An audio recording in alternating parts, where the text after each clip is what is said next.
नमस्ते, मी करण अर्जुन कृषी सेवा केंद्राची प्रोप्रायटर तसेच प्रियंका साडी सेंटरची संचालक कोमल. नातं विश्वासाचं, एक पाऊल आधुनिकतेचं. आजकाल पावसामुळे सर्व शेतकरी बांधव चिंताग्रस्त आहेत. कारण कोणाची कांद्याची लागवड झालेली आहे, कोणाचे कांद्याचे रोप आलेले आहेत, ते पिवळसर पडलेत पावसामुळे.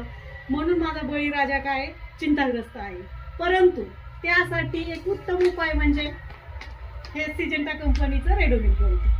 हे वापरण्यासाठी एकदम सोपं आहे. यामध्ये एक एक पुडी निघते, एका पंपासाठी एक पुडीचा वापर करू शकतो. त्यामध्ये मेंटलॅक्सी 4% आणि मॅनकोजेब 64% आहे. हे औषध आंतरप्रवाही आहे. आंतरप्रवाही असल्यामुळे झाडांच्या पानांमधून ते लागू होतं. त्याचे इफेक्ट प्रभाव लवकरच दिसून येतो आणि पिकांचं संरक्षण केलं जातं. ह्याचा उपयोग मातीतून जे रोग तयार होतात त्यांच्या नियंत्रणासाठी तसेच उशिरा येणाऱ्या करप्यासाठी होतो. आपल्या कांदा पिकासाठी, वांगे, टमाटर याच्यासाठी हे खूप फायदेशीर आहे. मग शेतकरी बांधवांनो, आता फवारणी करायची, आता बसायचं नाही आणि निसर्गावर रुसायचं पण नाही. ओके.